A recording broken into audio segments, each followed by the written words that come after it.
My boyfriend of 4 months retaliated against me because I went out with my close friends until morning. He called me while he was spending time with his friends with benefits. Emotions have a way of curving around our feelings, and although Brandon and I had only been dating for 4 months, the spectrum of emotions we shared made our time together feel both incredibly short and shockingly long. Brandon studies architecture, and I study graphic design at the University. We are both sophomores. Due to our mutual passion for design, we initially met in a freshman seminar. From the beginning, our talks were smooth and conversational, discussing our studies and aspirations for the future. We would frequently have coffee while surrounded by class models and sketches. In those early days, our relationship felt natural and easy. We spent many nights discussing our projects and ideas, which I always found enriching. Brandon's background was quite different from mine, particularly his strong Catholic faith and conservative views, which I initially found intriguing. He was upfront about his past and his values, including his limited experience with relationships and his decision to mostly save himself for marriage. However, as we moved past the honeymoon phase, I began to feel the weight of our differences more acutely. His traditional views, which I once admired, started to feel restrictive, especially around topics of intimacy and personal freedom. He had been very open about his conservative approach to relationships, but this openness sometimes made me uncomfortable and skeptical about how it would affect our relationship. Our first major challenge came when I committed to a major group project with my friends from the graphic design program. The project, named 50 Specimen Shapes, was an ambitious plan to create 3D models for various abstract shapes, combining artistic flair with scientific precision. As the deadline approached, my team decided to pull an all-nighter to finish our work. I was excited about the project and shared my plans with Brandon, hoping he would understand the commitment it required. Instead, his response was cooler than I expected. He seemed uneasy not just about the late night, but also about me being deeply involved in something outside of our relationship. His discomfort seemed to stem from his religious beliefs, which made him wary of the unpredictable nature of creative projects. His reaction left a coldness between us as I prepared for the night. There was a noticeable tension in his goodbye that evening, and even his hug felt forced. It made me wonder if our relationship. Despite this, I headed into the project night full of anticipation but also concern, not realizing that the events of the evening would test our relationship. The day leading up to the planned all-nighter with my friends was a typical Thursday, marked by the usual rush of classes and the added buzz of creative energy that always seemed to spike as deadlines approached. I had spent most of the afternoon in the studio, putting the finishing touches on my part of the project, my mind racing with adjustments and improvements. The vibrant atmosphere was contagious, everyone throwing ideas back and forth, our workspace, a testament to weeks of hard work and chaotic creativity. I checked my phone intermittently, noting the absence of any messages from Brandon. It was unusual, given that we often exchanged quick updates or words of encouragement throughout the day. Deciding to break the silence, I sent him a text hoping to lighten his mood and possibly share some of my excitement. "Hey, busy day here, but looking forward to tonight. Wish me luck." I typed, hoping the smiley face would bring a smile to his too. The reply came just as I was gathering my things to leave the studio for a quick dinner before the evening's marathon. "Good luck." The message read void of any images, and its brevity and tone. It was not what I had hoped to read, especially not today.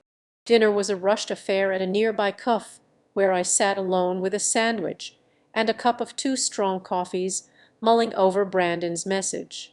The cafe was cozy, a little nook that served as a frequent escape for me from the campus hustle. Today, however, the warmth of the cafe did little to ease the chill that had settled inside me. Returning to my apartment briefly, I found Brandon waiting for me. His figure lounged against the doorway of our small shared living room, an unmistakable tension in his posture. As I stepped inside, the look on his face was serious, more somber than I had seen in days. "Hey, you're home early," I said, trying to sound cheerful.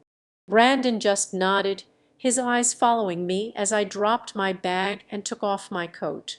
"We need to talk about this project night of yours," he began, his voice steady, but with an edge that immediately put me on guard.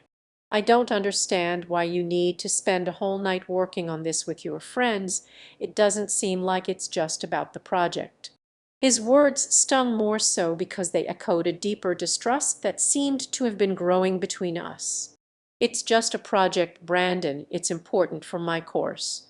And you know how these things go. We all push at the end to get everything perfect," I replied, trying to keep my voice even. Brandon crossed his arms, his brow furrowing slightly. "It's always about the project, isn't it? Or something else, I just—" I sighed, feeling the weight of his words and the widening gap they represented. "This isn't about not wanting you around, Brandon. This is about me needing to do this for my degree. For me, I thought you understood that."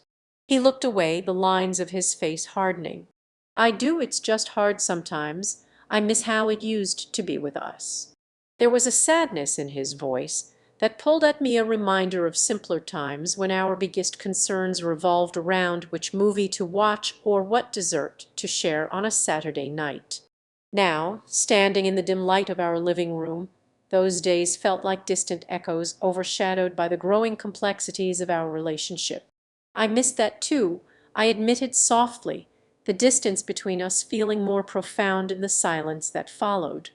Dinner ended with an uneasy truce, the issue temporarily set aside, but the tension lingering like a stubborn fog. As I grabbed my things to head out, Brandon's voice stopped me at the door. "Be safe, okay?" he said, a trace of the old warmth in his voice that made my heart ache for what we were struggling to hold on to. "I will, I promise," I responded, offering him a small, hopeful smile before stepping out into the cool evening air. The night's possibilities stretched out before me like the sprawling campus pathways. The excitement for the project was still there, but now it was tinged with a poignant mixture of concern and longing for the relationship I was still learning to navigate. The night of the project was set to be intense, a blend of creativity and chaos, with the clock ticking mercilessly as my friends and I worked against the looming deadline. We had booked a study room in the university's main library, a space often reserved for late-night cram sessions and collaborative projects. As I arrived around 8:00 p.m., the familiar sense of excitement and nervous energy filled the air, palpable among the scattered laptops, papers, and 3D materials covering the tables. The first few hours flew by. We dove into our tasks with a shared sense of urgency. Anna, ever the meticulous planner, coordinated our efforts, ensuring everyone stayed on track with their assigned elements.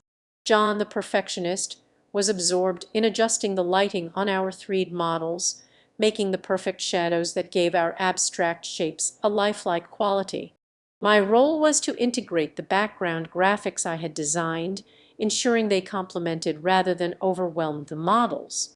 At 10:00 p.m., I sent a quick message to Brandon: "In full swing here, hope your evening is relaxing." I was hoping for a response, a word of encouragement, a smiley face, or even a quick check-in. But the immediate response I hoped for didn't come, and I pushed the slight worry aside, redirecting my focus to the vibrant discussion swirling around me about color schemes and textures. Midnight came, and we took a brief coffee break. The library's 24-hour cuff was buzzing with other students, similarly burning the midnight oil. The air was thick with the aroma of espresso and the low hum of hushed conversations. I checked my phone again, still nothing from Brandon. A ripple of concern stirred within me, but I was quickly pulled back into the lively banter of my friends, discussing the latest episode of a popular design reality show. By 2:00 a.m., the project was coming together. The fatigue was setting in, but the collective adrenaline of nearing the finish line kept us going. Energy drinks and bursts of enthusiasm powered us through the final stretch. I sent another message to Brandon, this time a bit more personal. Still working hard, miss you. The read receipt popped up almost immediately, but there was no reply. The silence sat heavily, making the coffee seem more bitter, the exhaustion more profound. At 4:00 a.m. we were in the final stretch, adding the last touches to our project. The room was quieter now. The earlier excitement had given way to intense focus, concentration, and the occasional yawn. I sent one last update to Brandon, half hoping he'd respond with words of encouragement or at least acknowledge my efforts. Almost done here, can't wait for you to see the final product, love you. But this time there was no read receipt, no response. It felt heavier, more loaded, the silence reverberating in my chest. I stared at my phone for longer than I should have, the glow of the screen illuminating the growing worry in my eyes. My heart sank as the hours dragged on. I couldn't understand what was happening, why the silence between us had stretched so long. The lack of response wasn't just about missing him, it was a painful reminder of the growing rift that seemed to be forming between us, one small crack at a time. Finally, around 5:30 a.m., a visually stunning presentation of geometric and organic shapes stood as a testament to our hard work and collaborative spirit. There was a collective sigh of relief mixed with pride as we packed up our things. Despite the successful conclusion, my heart wasn't fully in the celebration. The unanswered messages from Brandon cast a shadow over my mood. I arrived home just as the sun was beginning to rise, painting the sky in hues of orange and pink. The apartment was silent. Brandon's side of the bed was untouched, indicating he hadn't slept there. On the kitchen counter, I found a note from him. Went out to clear my head, we'll talk when I get back. The terse note was unlike his usual thoughtful messages. It did little to ease the knot of anxiety that had tightened in my stomach over the course of the night. His words were stark, devoid of the usual warmth, like a cold draft through the room. It was not like him to leave such a curt message. Sitting at the edge of our bed, I felt the weight of the night's efforts on my shoulders and the heavier burden of an unresolved conflict waiting in the wings. The joy of our project's completion was tinged with a sadness that felt all too familiar lately, a reminder of how distant Brandon and I had become in such a short span of time. As I awaited his return, the excitement of the night faded into the background, overshadowed by the uncertainty of the conversation that awaited us. Brandon returned home later that afternoon. The sound of the front door closing was like a signal that the confrontation was imminent.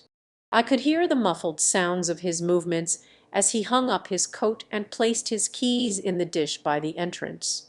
Each noise seemed to echo slightly in the tense silence of our apartment. The atmosphere was charged, heavy with the anticipation of the difficult conversation that lay ahead. He found me in the living room where I had been staring out the window at the cityscape, lost in thought and dreading his return.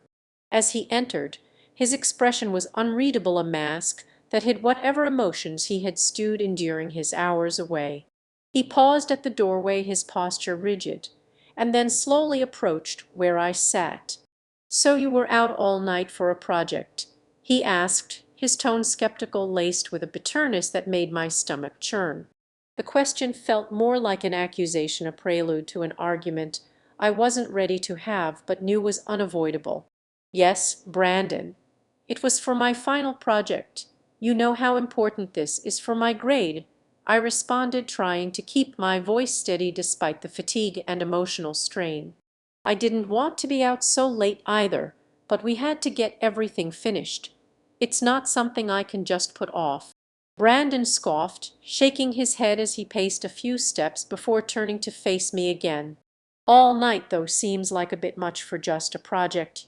You could have done some of it at home, couldn't you? Why did it have to be an all-nighter?" His doubt stung, and I could feel the defensive walls building inside me. It wasn't just me. The whole group was there. We needed to work together to get it all done.